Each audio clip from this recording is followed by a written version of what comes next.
నా చేతిలో ఈ గూడు చూస్తున్నారు. ఇది ఇక్కడ తెగి పడిపోయిన గూడు. దీన్ని మీకు చూపించాలని ఆశపడుతున్నాను. ఇది ఆ చెట్టు నుంచి కింద రాలి పడింది. ఇది అంటే ఆ పిల్లలు పెద్దగా ఎగిరిపోయాయి. ఇంకా మీరు గమనిస్తే దీని అల్లికను చూడండి. తుఫాన్ వచ్చినా కూడానంట, దైవజనులు చెప్పారు, తుఫాన్ వచ్చినా కూడా దీంట్లో వర్షం కురవదంట అండి, వర్షం పడదంట, పిల్లలకి ఏ హాని కలగదు. ఎంత చక్కని భద్రత ఆలోచించండి. మీరు లోపల చూస్తే ఇక్కడ మట్టి చూస్తున్నారు కదా, ఈ మట్టి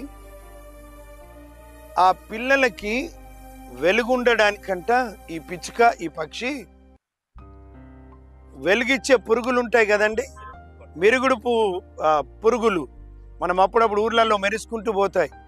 ఆ పురుగులను తీసుకొచ్చి మట్టికి అతకబెడతాయంట, తద్వారా వాటికి వెలుగు ఉండాలని.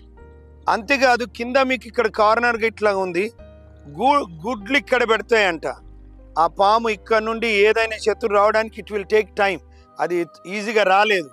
రెండోది, ఎంత గాలి వచ్చినా తుఫాన్ వచ్చినా ఈ గుడ్లు ఈ టైట్ ప్లేస్లో ఉన్న కారణంగా అవి పగిలిపోవు. చూడండి, ఏ హాని జరగదు.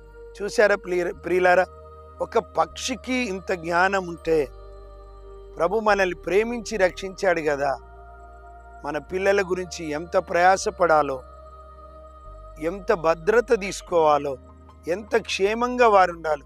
ప్రియులారా, వాక్యములో ప్రార్థననే ప్రాకారమును కడదామా మన పిల్లల కొరికి.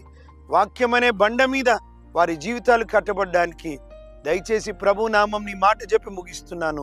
కుటుంబములో కుటుంబ ప్రార్థనలు కలిగి ఉందామండి. తద్వారా మనమందరము ఒక రోజున నిత్యత్వంలో కుటుంబాలుగా ఉండులాగున ప్రభు సాయం చేయను గాక. God bless you all. దేవుడు మిమ్మల్ని దీవించి ఆశీర్వదించును గాక.